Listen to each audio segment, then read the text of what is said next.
ये कहानी है आरोही और एक गुड़िया की, जो एक छोटी लड़की के ऊपर लिखी हुई है। एक दिन की बात है, आरोही सुबह पार्क में टहलते हुए जा रहे थे, तभी उसे एक रोती हुई बच्ची मिली।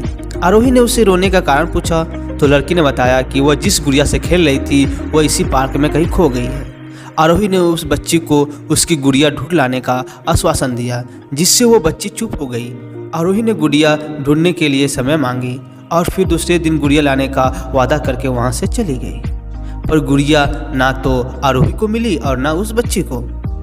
आरोही ने गुड़िया की तरफ से एक काल्पनिक पत्र उस बच्ची को लिखी और जब वो बच्ची पार्क में गुड़िया पाने की आशा में आई तो आरोही ने वह पत्र उस बच्ची को पढ़कर सुनाया।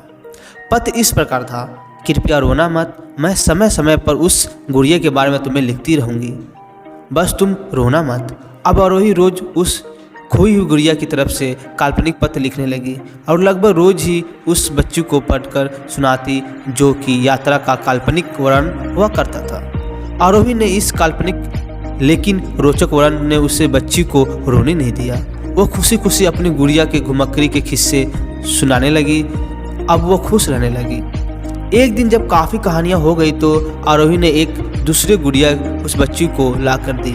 जाहिर है वो गुड़िया बदली हुई थी। उस बच्ची को अपनी खोई हुई पुरानी गुड़िया जैसी नहीं लगी तो वो आरोही की ओर देखने लगी। आरोही अनजान बनते हुए गुड़िया की चिपकी एक चीट को निकाल कर पढ़ने लगी।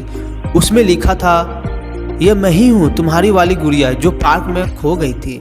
दुनिया भर की लंबी यात्रा की वजह से मैं थोड़ी बदल गई हूँ।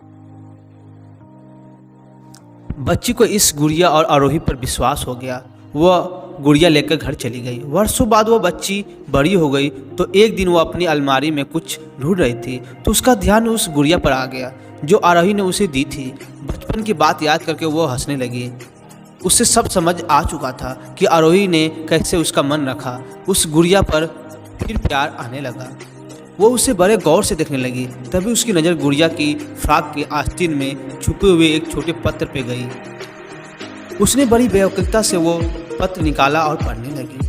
पत्र में संक्षेप ये लिखा था, हर वो चीज़ जिससे तुम प्यार करती हो कभी ना कभी तुमसे खो जाएगी और वो जो तुम्हारा पास होगी वही तुम्हारे लिए सच्चे रूप में बनी होगी। रूप भले विभिन्न होगा पर प्यार एकदम खालिश होगा।